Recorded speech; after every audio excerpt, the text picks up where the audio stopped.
again, fight fans. Welcome back to the 1-2 Punch. It's Maddie Levine. And don't forget to hit that subscribe button and follow because you don't want to miss anything, okay? Especially our guest today. He has an amazing story all of his own. He's right in Chelmsford, Mass., owner of Skill of Strength. He trains the likes of Joe Lauzon, Rob Font, so many other incredible fighters, so many other incredible people. And I'm really excited for him to share his own personal story today. And it is Mike Perry. Welcome in, Mike. Thanks for having me, Maddie. How are you today?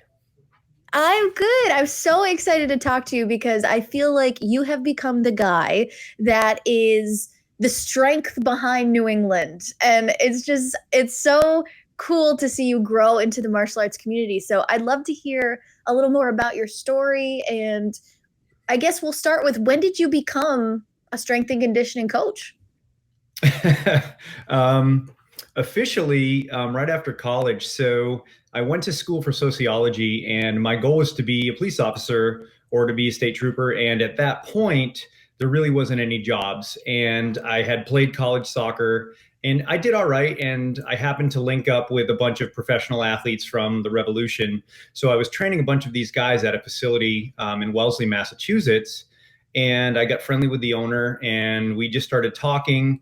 And he said, "Hey, you seem really interested in this stuff. Would you ever be a strength and conditioning coach, or have you ever considered becoming a strength and conditioning coach?" And I said, "Well, yeah." I said, I love working out. I've been doing it since I was probably 13, 14 years old. So from there, I did a 1-year internship. I didn't make any money. I was the person that was there at 6 a.m. until 6 or 7 at night. And I just tried to learn as much as possible.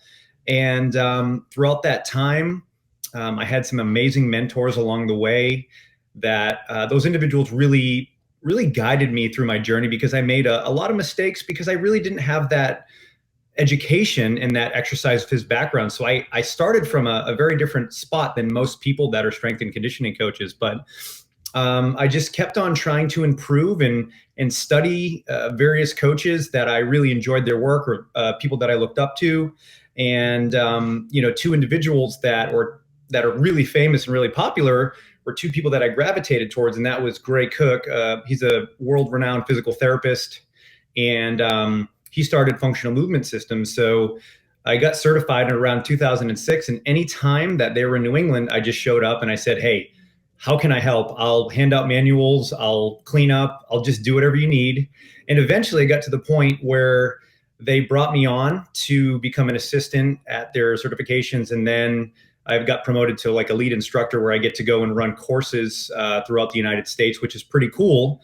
And then at the same time, I was really getting into kettlebells, and that was something that I really enjoyed. I picked up the kettlebell because I was having a lot of back issues, and someone said, "Hey, kettlebells are great for lower back rehab." And I'm like, "Okay, I'm sure." So I just started swinging a kettlebell poorly, I might add. It was awful. But I started to take a little bit more interest, and I was following a gentleman by the name of Pavel Satsulin, and he's the individual that made kettlebell training really popular in the United States. And now I get to teach and work for him as well. So it was pretty cool being that guy that was looking up to these individuals as a young coach, and now I get to work alongside them, which was pretty awesome. And then about 10 years ago, we decided to open Skill of Strength. It started in our basement, and we were actually in Tingsboro, Massachusetts. My wife and I were looking for a house, and we both went into the basement of this new home, and they had 10-foot ceilings, and we're both like, "We can fit a squat rack in here." And that's basically, Oh my gosh. that was like the selling point of how we got into it. So we bought the house, and we literally built a small gym in our basement. We got to a point where it was just getting so busy, and I was running around training people at parks, at their house, etc. It was just all over. And eventually we had to make a decision to look at a space, and we only looked at 2 spaces. And the one that we're currently in is the one that we chose, and we've expanded twice since then. And we're coming up on our 10-year anniversary at this current location. So it's been a really crazy ride. Yeah, I mean, that is so inspiring. You find a passion, you went for it, and it seems to be working. You seem to be doing pretty well. Is your wife a trainer as well? Yeah, well, she is a trainer. Yeah, so she went to school for business and marketing, and it's a perfect match because she knows the business and the marketing, and that's what she's really, really Right. good at. She is the most organized person in the world, and I'm not. I'll be the first one to admit that. But I do all the training stuff. So most, husband and wife couples can't work together, but we have such different jobs within the business that it works. We're never bumping heads. It's always like, hey, I'm doing the training thing. I'm making sure that the gym's together, and she's behind the scenes doing all of the things that keep the business running. So it works. It works quite well, and she's definitely the glue that holds this place together for sure. What a perfect duo. That's an awesome system you got. So when I know you do Brazilian Jiu-Jitsu, so did the BJJ come before or after all of this, or somewhere in between? Well, I'll kind of start it from the beginning, and it'll lead up to the BJJ thing. So I've always been interested in martial arts. When I was a kid, I did Shotokan karate. My parents had to take me out because I was getting in fights in the neighborhood and trying to beat other kids up. Oh And no. I'm not gonna lie, I wasn't always successful, but I had a lot of energy, and my parents were like, maybe we shouldn't teach him to kick and punch people. So I just gravitated more towards soccer. But anyways, um, I took a break from, obviously, the martial arts thing. I played, like I said, college soccer. And then once I started getting into kettlebells, I was involved with this organization called Dragon Door, which was kind of before Strong First started with Pavel. This was Pavel's old company. And I was holding a seminar at my gym. It was a kettlebell certification. And I ran into an individual named Jake Steinman. Now, Jake Steinman was a Muay Thai coach at Sityodtong, Boston under Mark Delagrati. So him and I just started we became friends. And at one point we were talking about working with fighters, and I told him, I said, hey, I'd really like to be able to work with some fighters. Do you have anybody in mind? And a few guys came early on, like I'm talking for a couple weeks, and it just didn't end up working out. And then he said to me, he's like, hey, I got this really young professional. He's got a promising future. I think you guys would hit it off. And he was 3-1 at the time, and that was Rob Font. So Rob was my first full-time fighter, and I started Oh, training Rob. cool. Again, he was 3-1 or 4-1, and we sort of hit it off, and we've stuck together. And I've been working with Rob for almost a decade. And the beauty of it is, once Rob started doing well, a bunch of other fighters started to come in, and it just sort of snowballed. And now I've had the opportunity to pretty much work with every high level fighter that's based out of New England at some point in time. So, after being involved with these fighters, I kind of felt like a little bit of a fraud because I didn't really understand martial arts as well as they did. So I said to myself, I'm gonna start Brazilian Jiu-Jitsu. And because I really wanted to feel what they were feeling, because there's nothing like grappling hard and scrambling. Like, I've done some crazy conditioning, but that was just a new world for me. And I wanted Yes. to have a greater appreciation of what those guys were going through. So I dove right in to Brazilian Jiu-Jitsu, and I've been training for 6 years. And I try not to miss classes. I mean, in the last couple of years, I had to miss a few classes here and there, or actually more than a few classes, probably close to a year and a half. But yeah, and my experience on the mats has enabled me to become a better strength and conditioning coach, because I really understand the physical component of what these guys are going through. And that was one of the main reasons why I started, because I didn't want to be that guy that really didn't understand martial arts and combat sports. So I felt like, you know what, if I just dive in and learn as much as possible, I think that's going to help me become a better coach. And that's how I get started with Brazilian Jiu-Jitsu. That's incredible. I mean, your passion is just so clear, and I think that's so cool. So I was talking to our good friend Joe Lauzon last week. When did you start working with Joe? So I'm trying to think. It was probably almost a year before his fight in Boston. So Oh, Joe was okay. working with a strength coach. His name is Kyle Holland. Amazing coach, great guy. He worked out of Mike Boyle Strength and Conditioning. Kyle ended up moving on, had another job. I think he moved south. And Joe was basically, doing camps and doing his strength and conditioning with Kyle, but Kyle wasn't with him. It was kind of like a remote thing. And that can be tough to do when, you're trying to keep in touch with someone, whether it's via text or phone calls.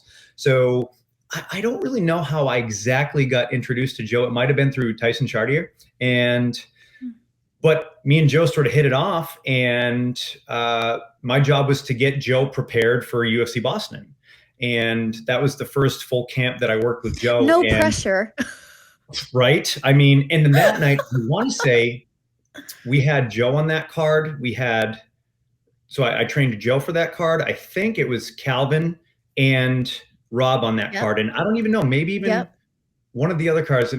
I think I was working maybe with Randy Costa on that one, I was and gonna then say maybe Randy was on that card, but I wasn't sure if yeah, I he was worked out with of your Randy for gym. that camp too, and I maybe even Kyle Bokniak. I can't remember, but anyways, I worked with all those guys as well. So my job was to get Joe in the best shape possible. And one of the things we talked about with Joe is if you've watched Joe, he comes out and he is a buzzsaw. He's going to try to Mhm. murder his opponent as quickly as possible. He just comes out and goes.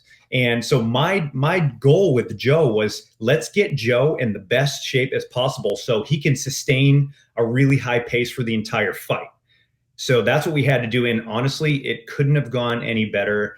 He won with a dominant TKO. I mean, the Garden went absolutely insane. Oh He God, came out yeah. unscathed, and it was unbelievable. So that was the first time I worked with Joe, and it couldn't have gone any better. And it was a little. I'll be honest. I've never said this to Joe, but I was like a little nervous. I'm like, this is a Hall of Famer, right? Like I can't screw this up. So, And was but that the first time you were cage side I for like was a not. show that big? So I actually Oh, okay. I wasn't cage side. No, I was behind the scenes. Our good buddy Steve Mays snuck me out back, Yeah. and I was able to Nice. hang out with those guys and sort of be behind the scenes. But it was a nerve wracking experience. But it was an awesome night. I think all of our fighters won that night, so I think we left either 3-0 Oh, it or was 4-0. such a good card that night. And it was probably, I would still say to this day, the highlight of my career working with all of those guys because they just went in and they just put on a show and it couldn't have gone any better. Highlight so far. So So far. far, right. I love it. Yes, because we do have a big fight coming up for Joe with Cowboy Cerrone. I'm sure Joe is in the gym already doing his thing. I mean, how's that going so far from what you've seen? Like, I'm sure it might be too early to start ramping things up, but what's he looking like, or at least what can you tell us? He'll be ready. Yeah, of course. Joe will be in good as he will be as fit as he was in Boston, if not fitter. The big thing, as you know, with combat athletes is just managing tweaks, injuries, the things that come along with the wear and tear of becoming being a professional fighter. It's Mm. these guys are training 2 to 3 times a day, 20 sessions a week. And really, what my job is yes, we want to get them to be powerful and strong and all that stuff and fit, but it's really about keeping them as healthy as possible so they can be as healthy as they can as they go into the fight, but be as fit as they can as well. And that is one of the reasons why I love working with fighters because it's like a chess match. And you're always having to think because you can write this beautiful, amazing program, and then they come in and go, "Yeah, I was grappling and something in my knee popped," and then the program that you just wrote is out the window, and you It's have to done. completely change gears. But you can't, unless it's a severe injury, a tweak and a twinge. You're not going to call up the camp, right? So you have to find ways to be as creative as possible to keep them training, to keep them as fit as possible, and try to essentially rehab those minor aches and pains, etc. So Joe will be ready. I have no doubt that Joe will be ready for this fight. And I'll be honest. I think it's a very, very winnable fight. And I think if Joe does what he knows how to do, I think he's going to come out with a win. I think this fight is for the fans for sure. I think we're the lucky ones for this fight. It's going to be This awesome. this is one of those fights that again everybody wins, but the fans absolutely win. I mean, two absolute legends. I think both of those guys, besides Jim Miller, have the most amount of finishes and bonuses. So it's Yeah, going to be something like that. fireworks. Yeah. It's going to be fireworks, and I'm really When excited. I was talking about it, I was like, I hope it's in Boston again. And he was like, hey, maybe. He couldn't really tell me where it was, but I was like, Boston. It would be so awesome to do that again. Yeah, I would love that because, I wouldn't, I was hoping to maybe get to the fight. I've got some other things on the calendar, but we'll see. But I have a feeling, I actually don't know either. It's not my Yeah. place to say, but it's probably, I think most of the fights these days are in Vegas. So I wouldn't be surprised if it's in Vegas, but who knows? I Yeah. would love if it was in Boston, but with all of the mask mandates and stuff, I have a feeling I know. It's so I'd love it to risky right happen, now. but Yeah, for I don't sure. see it, but who knows? It's not my call. Yeah. Yeah, who knows? Who knows what Dana's thinking? So I'm actually on a strength and conditioning journey myself. Hmm. I'm trying my hardest to stay committed to it. But oh my God, it is so hard to commit to if you don't enjoy working out. And I'm one of those people. I have such a hard time getting there. I mean, once I'm there, I love it. And I'm a martial artist. I like to do cardio. I like to be fast paced. And I think one of the hardest things for me was slowing things down.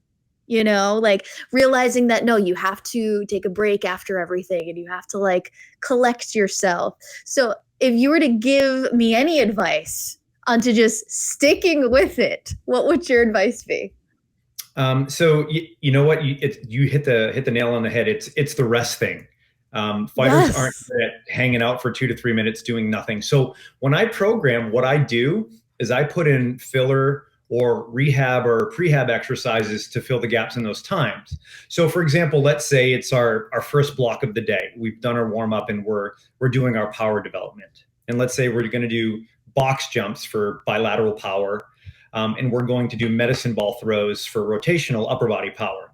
In between those, I'll do some, whether it's hip stability work or shoulder mobility or stability, depending on what they need. It could be a little bit of grip work. So I like to program it so there's really no dead time. So they're just sitting and waiting for a few minutes. So I try to fill all the gaps with extra exercises. I call them fillers, but those fillers aren't just random. They're exercises that are going to be specific to that individual. So let's say if they've got like, an old knee issue that, pops up every once in a while, we'll give them a couple drills for that, or a shoulder, we'll give them some drills for the rotator cuff, or stuff like that. So for me, it's about filling that time with productive fillers that's going to keep those individuals healthy. And that way you don't feel like you're just hanging out and resting for 2 to 3 Yeah. minutes.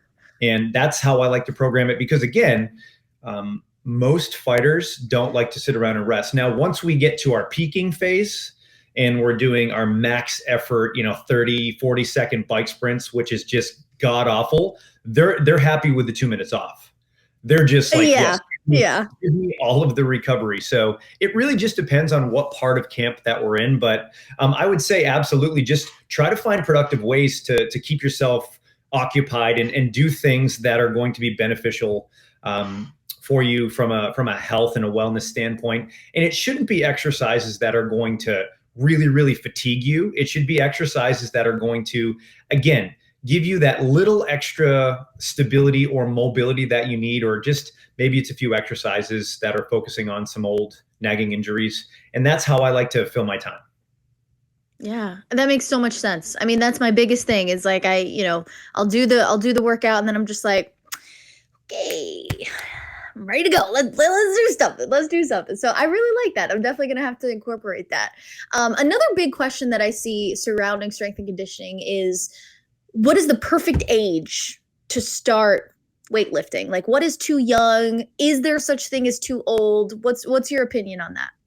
So I think a lot of it has to do with, especially if you're working with kids, it has to do with their ability to concentrate and take in those cues. Some 12-year-old kids, they're, they're going to listen. They want to learn how to do the basics. They want to learn how to do lunges correctly and squats, etc. And there's some other kids at that age that they can't sit still. So it really does depend on the individual. So I would say at middle school age is when we start to incorporate some strength training. And a lot of it's just body weight work, teaching them the basics of mechanics, and just creating good habits. And then as they get a little bit older and they show us that they're a little bit more mature and they can pay attention and take those cues, then we'll start to add, kettlebells, dumbbells, barbells, etc. So I would say kids should start strength training in middle school. And again, they're not going to be doing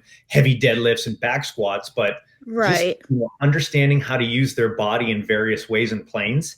I think that's a perfect time to start, but also it just starts to create good habits. So, once they get to be 17, 18 years old and maybe they want to be an athlete in college, they're going to have that baseline of strength, but also they have an understanding on how to do things correctly. So, when they are training really, really hard, they're doing it in a safe fashion. And then on the opposite end of the spectrum, you're never too old to start strength training. I mean, I've had a couple of years ago, I worked with an individual. He came to me. He started strength training. He was 82, and he That's awesome. yeah, he had he was in a wheelchair. He had a bunch of medical things going on, and he wanted to just his goal was to walk I mean, he had to walk with his walker, but he couldn't even get up. Like literally, he couldn't even Yeah. stand up.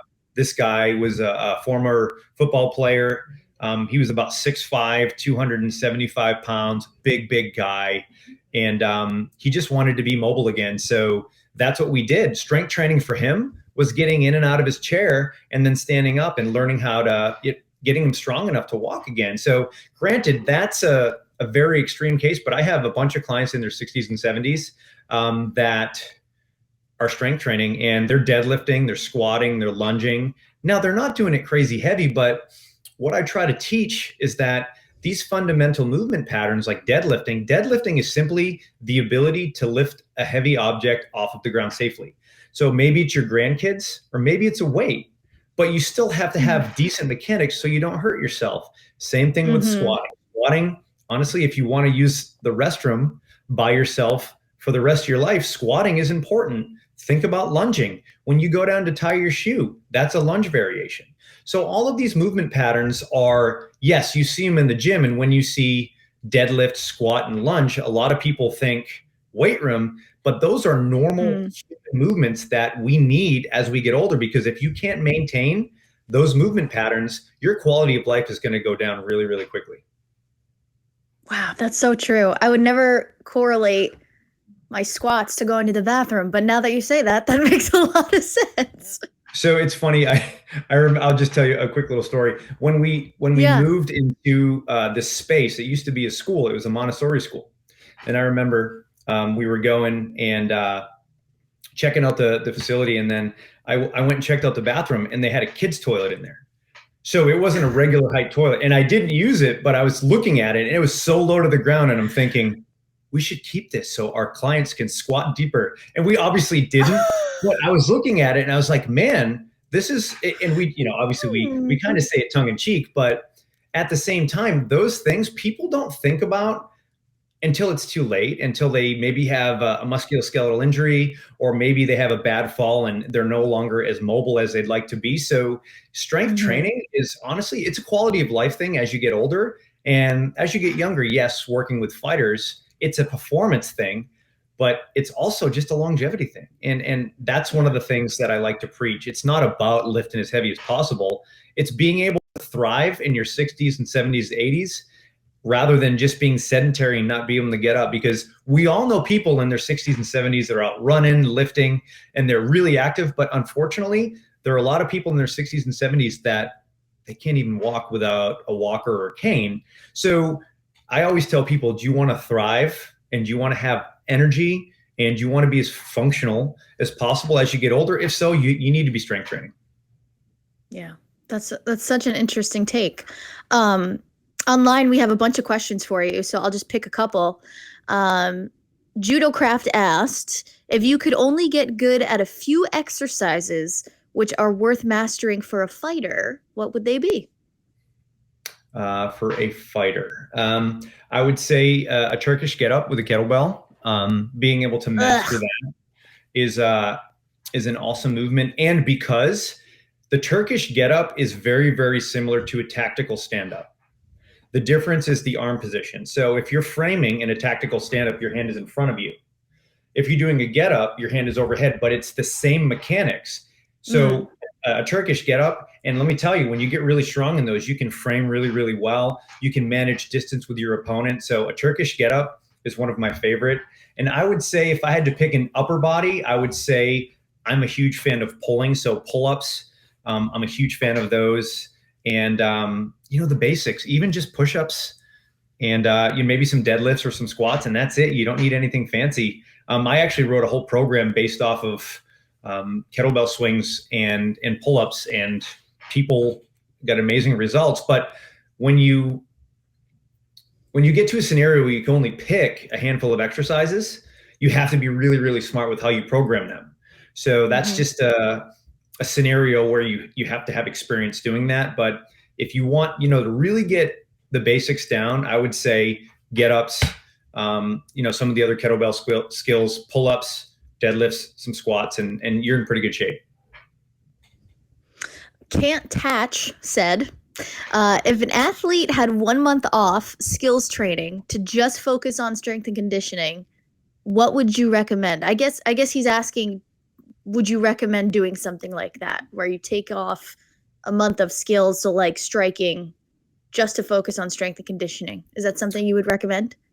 So in scenarios like that, usually if there is a time where athletes are taking some time off, usually it's they fight, they take maybe a week to 2 weeks off, and then we kind of start the rebuilding process. So what I do is right when they get back to the gym, I focus on our main focus for a month to about 6 weeks is hypertrophy, just trying to just put on as much muscle as possible, lifting a little bit heavier, getting some volume in there. Because what happens is as they go through their weight cut, yes, they're going to lose fat, but they're also going to lose muscle just because they're going to be in a calorie deficit. So we want to try to make up for some of that muscle loss and some of that weight that's lost. So I like to focus on give them a break after their fight. Hopefully they're healthy and they can get back in a couple weeks. In some scenarios they can't, but that's when I focus on just strength training, trying to put a little bit of size on them. And our main focus at that point is just lifting and trying to get a little bit bigger. I've got a couple athletes that I work with right now, and that's going to be our game plan actually after they fight is, hey, for their weight class, my goal, regardless of the weight class, is to get them as muscular as possible and as fit as possible. So, because when you have more muscle, you can retain more weight, you can manipulate your water weight, and that's something that's super important. But also, you can fill up a little bit easier as well too. So that's a big focus of mine is I like having, if I can make my fighters sort of like a bigger bantamweight or a bigger 145 or a 55, Yes. That's really my goal, is to optimize their size at the weight class, because you'll see some crazy numbers. It's actually cool. I believe the UFC, Joe was telling me this, is starting to release like the weigh-in, the weights, sort of their weigh-in, but what they're refilling back at. The pre and post weigh-in, yeah. And there's a few guys that are putting on over 20 pounds, which is crazy. And that's an advantage, right? So if you go in the cage and you've got 8 pounds on someone, that's a weight class almost. So I'm not saying that's the case for everybody, but why would you want to give up an extra 5 to 10 pounds if you don't have to in the cage? Yeah, absolutely. We have one more question. How often do people think that you are the insane Mike Perry, the fighter, the UFC Mike Perry? I get it all the time. And it's funny because especially in like forums or something, they'll be like, Mike Perry, is that platinum Mike Perry? And we're a little different for sure. Just a little different. Great name, but a little different. When the UFC did that piece on me and with Rob and everything, about my cancer journey, so many people were like, is that platinum Mike Perry? Blah, blah, blah. And it was just really funny. But I get that all the time. And I just kind of roll with it because everyone's like, oh, is that what Mike Perry is that? So it happens a lot. True story. I was talking with my husband yesterday and I said, oh, I'm so excited. I get to interview Mike Perry. It's going to be great. And he was like, why are you interviewing him? He's crazy. And I was just like, he's crazy. I didn't know he was crazy. Like, what are you talking about? And he was like, well, he better not be like inappropriate with you because he's kind of weird. And I was like, wait, I'm talking about skill of strength, Mike Perry. I'm not talking about, and he's like, oh, so even my husband does it too. I got a kick out of it too. But safe to say you guys are definitely not the same humans. So that's good to know.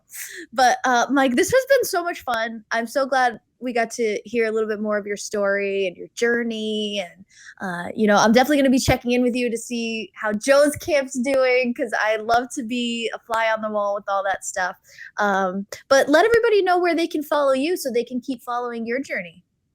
Absolutely. So the name of my gym is Skill of Strength, and we've got our Facebook page and our Instagram page at Skill of Strength, and then I'm probably most active on social media. It's at Coach Mike Perry, and that's really kind of where I spend the majority of my sort of time doing social media. So that's pretty much it. Social media for me is sort of a necessary evil. I don't love it, Yep. but I understand that it's something that you have to do, especially as a business owner, and with the fact that we're working with a lot of higher level athletes. So that's probably the best place. Awesome. Mike Perry, thank you so much for your time. I appreciate it, and thanks for having me.